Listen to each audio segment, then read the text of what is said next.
Hello and welcome to the big picture. The oscillating relations between India and Pakistan has taken another step backward.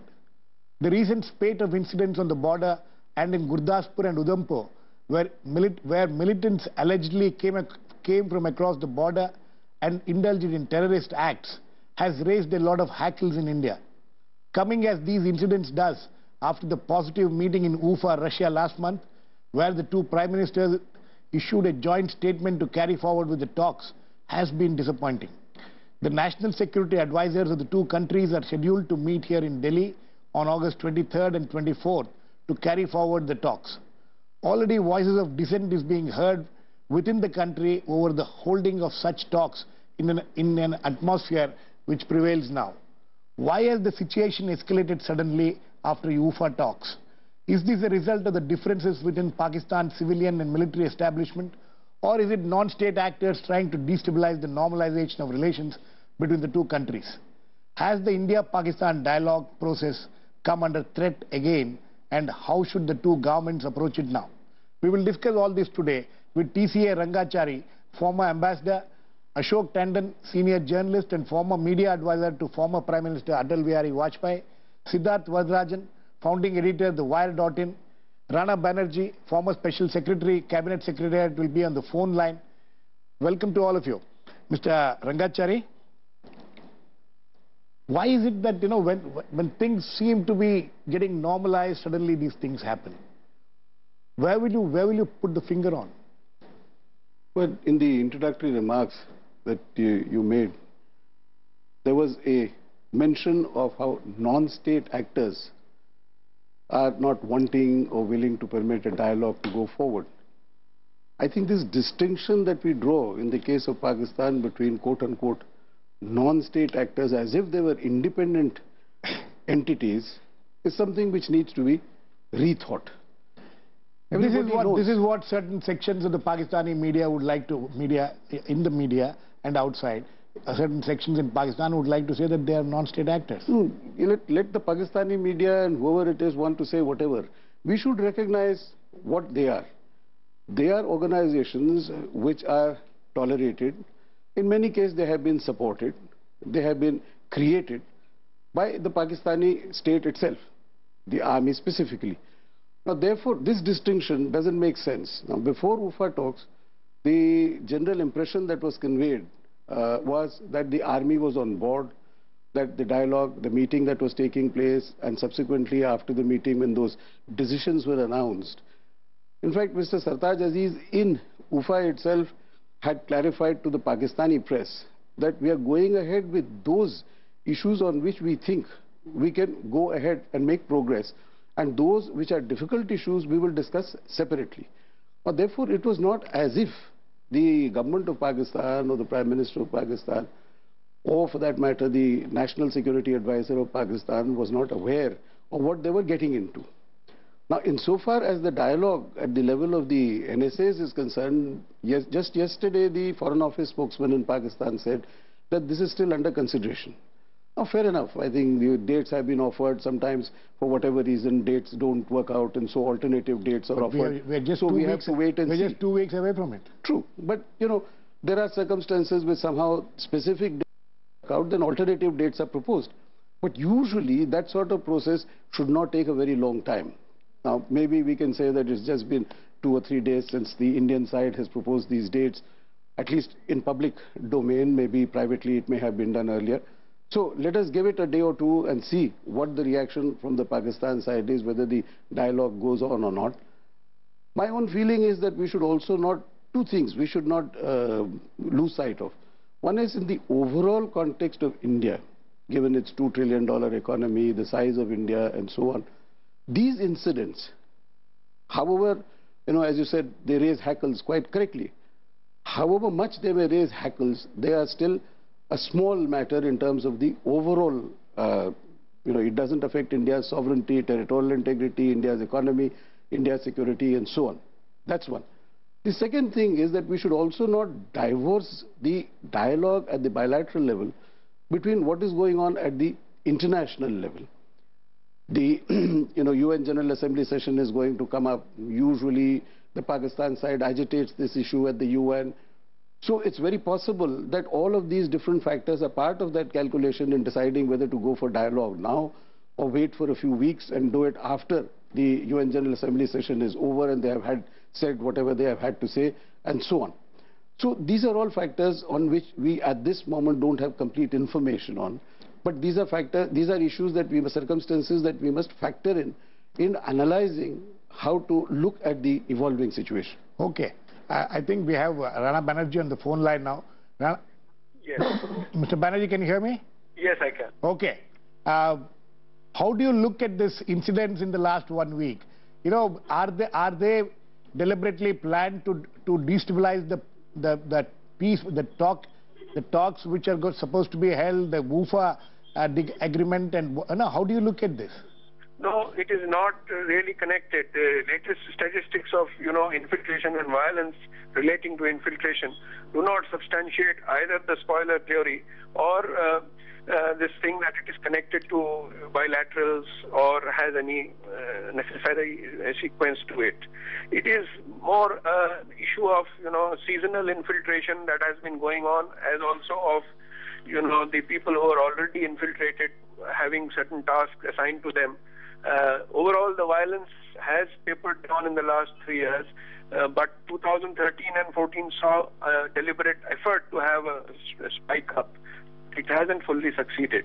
So I don't think it is connected to the process of announcement of talks in any way.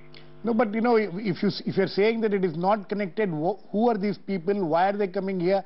Is this some kind of their profession that every day they have to come and do something and they have to show what they have done? I mean, how do you explain that? And the guys have, these people trained in their courses, Dorai Am and Dorai Khas, after which they infiltrate them on the basis of contracts given to them. The money is paid to their families, and they are supposed to spend 2-year terms. This has been going on for the last 7, 8, 9 years. But it has tapered off because our security grid in J&K has improved and tightened. But still there are some pockets of, strength of the Lashkar in Kupwara, Lolab forest of Kupwara or Kulgalabgarh region of, Udhampur, where they go and take refuge once they are managing to come across somehow from the various 4 or 5 routes that are available. So after that, they are asked to do things and, live up to their, commitment after they received during the ideological and physical and military training. So this has been going on for a long time. There's nothing new. Only now the media hype is connected to the, process and the UFA meeting and all that. So that is really, it doesn't sustain any hypothesis in regard. Okay, so are you trying to say that these are mercenaries who come and perform these acts and go back, and at the same time you say that they are ideologically oriented also? No, they are told to fulfill their ideological commitment. If they can come back, well and good. But if they get martyred in the process, their families are paid, and their names are published in their magazines, giving them honorific titles of Shaheed and all that. This again is not new. This has been happening. Okay, Siddharth? There is no connection. Mr. Banerjee says that there is no connection between the bilateral process and what's happening now. Would you agree with that, or well, how do you look at this? We know that in the past, whenever the two sides have tried to give a push to dialogue, some attempt to spoil the talks is made by terrorist groups across the border.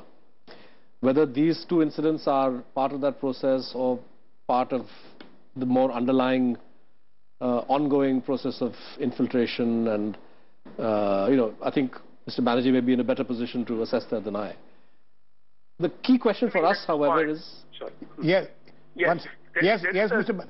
Banerjee. The report which has just come out, brought out by the Stimson Center and in USA, it is relying on statistics on the South Asia portal from here and the Pakistan Institute of Peace Studies portal in Pakistan. And on the basis of that, they have depicted graphs of both the infiltration and the violence connected to the meetings. And they are unable to establish any definite pattern. So I was reading that report only today. So okay, it sort of confirms my view that this is really not connected or related. Yeah. No, I think the key question for India is how do you respond when you have incidents of this kind, right? And I think that there is obviously the response of the security forces, which look at this as a military challenge or a security challenge. And then there is the assessment that the political government has to make in order to fine-tune its diplomatic approach towards Pakistan.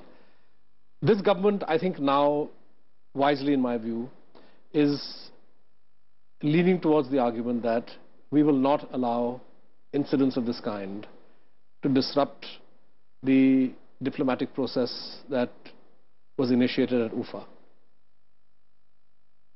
There are obviously from time to time demands that India should respond in a tough way or to do something or call off talks. In the past we've experimented with all of these. It happened already here in this case also. Exactly. In the past we've experimented with all of these responses. Yeah, exactly. And at the end of the day we've had to come back to the idea that perhaps there's no alternative other than to engage in some way or the other.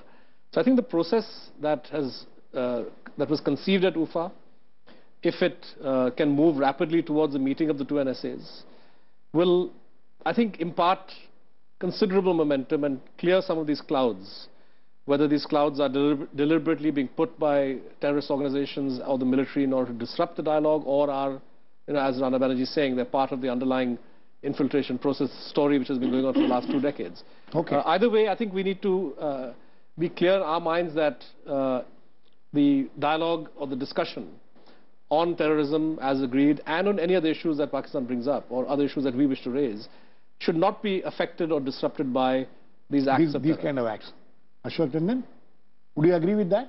That we should not allow these kind of acts to come in the way of what has been decided in UFA between the two prime ministers? Yes, of course, because in the past also we have not allowed such things to come in the way of... no, we had. There has been, as he said, there have been different responses to yes, but at the end of the day, before. India has never shied away from the talks since 1972 Shimla Agreement, whether it was Lahore Declaration or like that. But the thing is, which my friend Ranga was mentioning, that we need to realize the ground reality in Pakistan. And the ground reality is that the army is calling the shots in Pakistan. And surprisingly, the recently elected government, which is now in power, has somehow entered into some kind of informal arrangement that let army handle India. Even at diplomatic level, we will not have to do anything with that. And so for keep off India, we will handle India. So therefore, the helplessness of the elected government in Pakistan somehow makes the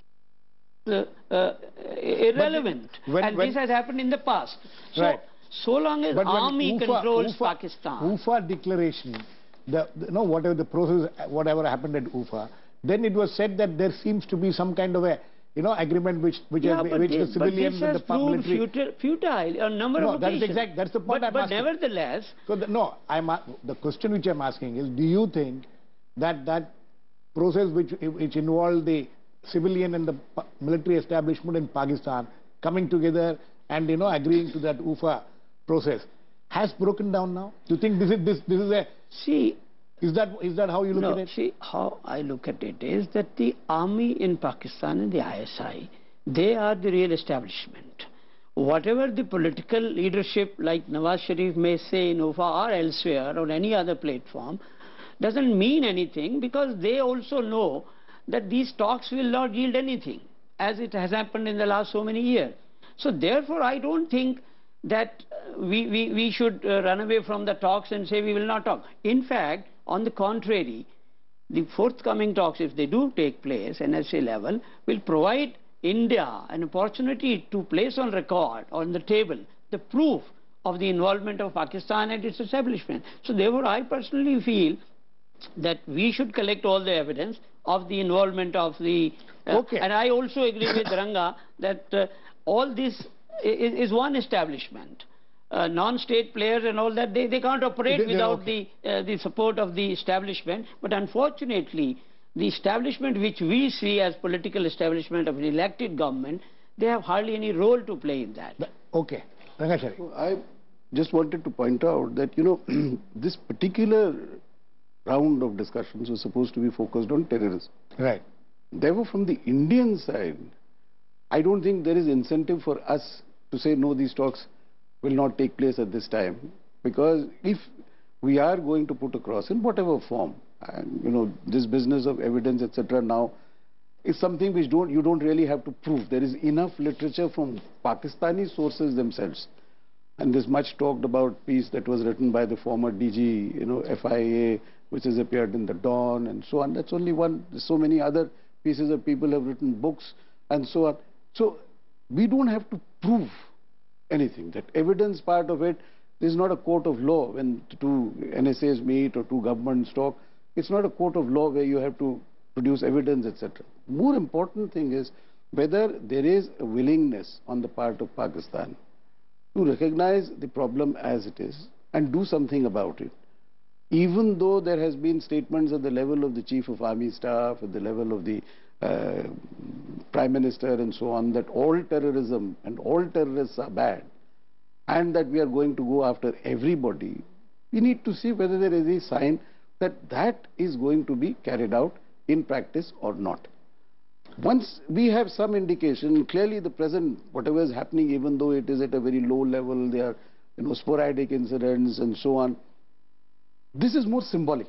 That intention and the actions on the ground are not coalescing. That there is a vast discrepancy between one and the other.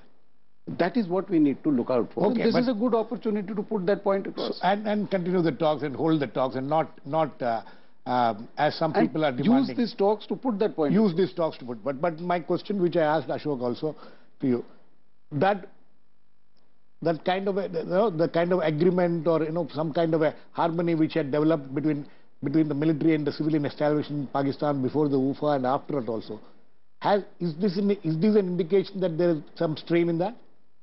Well, if you go by what is being said at the official level by Pakistan, apparently the government and the army, there is no difference about having a dialogue with India. Now, whether that is in fact a projection or whether that is the reality, we can't really know, because we can only go on the basis of what is being said by official sources. But the inference, if this kind of acts continue, and as I said earlier, if they are tolerated by the army in Pakistan, then clearly the inference is that whatever they may say in public, in fact there is a hiatus in the viewpoints of the army and the civilian government. Okay. Rana Banerjee, so you think that, your point of view is that these are not related to the bilateral process. So you think that the bilateral process should not be affected? The two governments should go ahead and continue to talk and hold the talks on the dates which have been announced now between the two NSAs? Absolutely. I don't know if the Pakistani side has accepted the dates proposed by the Indians. But yes, we should stay the course for the talks. And I would agree with Ranga that at the moment there is no difference between Rahil Sharif, the army chief, and Prime Minister Nawaz Sharif, who would have been authorized to come this far at UFA and or to agree to the talks. Though in the domestic context in Pakistan, there has been some criticism of the manner in which the joint statement was worded, because it only confines itself to terrorism. So when Sartaj Aziz comes here, if he does, he would like to go back and say that he has discussed all issues, including, Kashmir. Whether or not we agree to that, or whether we only confine the discussions to terrorism. On the way back, when he goes, he will have to say that he has discussed all issues. So we should not have too many expectations, but we should go ahead with the process that has been agreed to. Okay, Ashok, the pressure on the government, the Indian government now, because in the past the kind of stand which different governments have taken, the present government, when it is in the opposition which it had taken, now it will have to take a different kind of a stand. Don't you think those pressures will work on them? Or do you think that they'll be able to overcome those pressures? See, first of all, as far as the security is concerned, I think the government is very clear that we will have to take tough position on the border, which I think perhaps the orders have already been issued to the army as well as the security forces to deal with any situation with a firm hand. Having said that, The pressure whether to go for talks or not, I don't think there's much of a pressure, because generally overall the feeling is that we must seize this opportunity and convey to Pakistan in very clear terms that this is exactly what is happening. So I think as far as the security is concerned, certainly there is a pressure. And I think both the defense minister as well as the home minister, they already realize the situation, that they will have to be tough with the infiltration and any other misadventure which may be there in their mind. But I don't think the government is under any pressure not to go for the talks. Siddharth, would you agree with that? Yeah, I mean, the usual stridency that one encounters after a terrorist incident of one kind or the other is absent. And the reason for that is that the BJP is in power now. So the kind of, otherwise they would have been the most strident. Precisely. I mean, the kind of demands. The Shiv Sena has come out with a statement. Yeah, I mean, Shiv Sena is kind of quite marginal now to the ruling arrangement in Delhi. So I think Mr. Modi can ignore them. But the main thing is that he, after showing, to my mind, considerable, even confusion over the past year as to what his Pakistan policy should be, has now decided that what we've done at Ufa is what we should do. So I think that he will not be deterred by what has happened in Udhampur or Gurdaspur, and will proceed. And I think we also need to not be, you see, there should not be unnecessary aversion to the requirement that the civilian government in Pakistan may have for phrasing the outcome of this meeting in a way that suits them. Kashmir is a dispute between India and Pakistan. There's no question about this. It is an issue that we've discussed, that we are officially committed to discussing. Whether it formally figures in the agenda for this meeting or comes in, it's bound to come up. If India talks of terrorism, Mr. Aziz will say, well, the root cause of terrorism is Kashmir. So whether you like it or not, Kashmir will be discussed. So I don't think we should be allergic to the idea that A, Kashmir will be discussed, and B, that Mr. Aziz would like to make a big announcement about, or a big song and dance about the fact that Kashmir was discussed. Because for his own domestic reasons, Nawaz Sharif cannot afford to go back, to have Sartaj Aziz come back with the impression that only issues of concern to India are discussed. So I think we also need to be a bit broad-minded on this, and to recognize that just because Kashmir is discussed and the Pakistanis say Kashmir is discussed, doesn't mean that the ground status changes. The skies don't fall on anybody's head. Rangachari, no, another question. The thing is, even after UFA, when there are certain sections in Pakistan which felt that Nawaz Sharif had given away too much. He did not discuss the core issues. The statement did not reflect that. So you think that those kind of feelings within Pakistan may have resulted in a section of the establishment creating these kind of problems in India? Well, I think, at the border. This is where I think on the Indian side, we have to be very vigilant in the way in which we think and the way in which we articulate our thoughts in regard to terrorism. Terrorism is not acceptable. The United Nations resolutions say terrorism in any form, for any reason, is not acceptable. Therefore, for anyone, whether it is Pakistan or any other country or any organization, to say that there is terrorism because of Kashmir is something we must reject absolutely outright. There should be no place at all for any rationalization on this basis. Terrorism is not acceptable, and it should not be acceptable irrespective of whether you are on this side of the border or on the other side of the border. To the extent to which it affects Pakistan, Pakistanis keep saying this. But to the extent to which it affects India, there seems to be some kind of an attempt to legitimize, to rationalize that because Kashmir is not solved, therefore terrorism is there, and terrorism should be acceptable for that reason. No, I don't think anybody says it should be rejected completely. This is number one. In regard to whether, the question that you asked, it flows from this. That these kind of activities that we are seeing in Udhampur, Gurdaspur, Pulwama, wherever else, Pakistan itself should be interested in preventing this. Absolutely. Because of their commitment to combat terrorism in all its forms. And also that they have themselves been victims of it in the recent past, Whatever other reasons they may be. Okay. They cannot argue that it is justified for them to, create, encourage, I don't think they would say they're justified. But would you like to react to that? Because, he's saying something about what you said. I mean, I think it's very clear from what I said that neither am I justifying. I'm just saying that you need to anticipate the argument they're going to make. So whether we like it or not, Kashmir issue will be raised. You may not agree with the logic on the basis of which they raise it, but it will be raised. We need not be so allergic to the fact that when he goes back to Pakistan, in whatever context he chooses to make it public, if he says, I discussed Kashmir issue with Ajit Doval. That's what I'm saying. So that if you make that a deal breaker, and if you say, oh, how could he say that, then I think we have a problem. Yes, I just want to make one point that, see, whenever there are talks between India and Pakistan, at whatever level they have taken place in the last 30, 40 years, see, unfortunately, there is a media hype. And somehow the media in both the countries, particularly in India, they project it as there is going to be some solution, which unfortunately is not the case. And therefore... So you're talking of over-expectations, creating over-expectations. Creating over-expectation, and also, as Siddharth was saying, the media on the both sides will be asking, was Kashmir discussed or not? Was Kashmir... As if, you know, discussing Kashmir from the Indian point of view is something which we have conceded. So therefore, see, talks have been held in the last so many years also, and this time.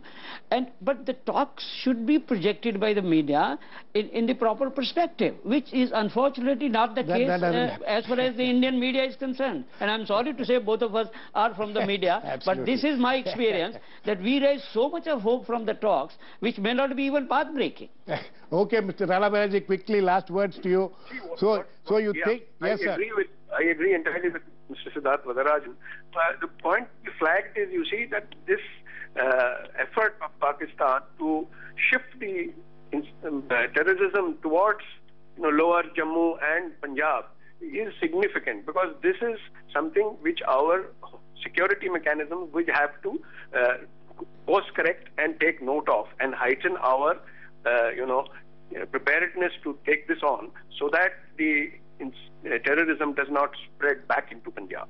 Okay. I think on that note we need to end. Hopefully the dialogue process which has started and which is going to be continued in 2 weeks' time will not get disrupted because of these kind of incidents, and hopefully these incidents will stop. We are told that even today there has been some incidents happening, but hopefully these incidents will stop so that it will create a climate for better talks between the two countries. We'll wait and watch what will happen. Thanks to all my guests. Please keep watching. We'll come back with another issue, the big picture, same time on Monday. Meanwhile, have a great weekend.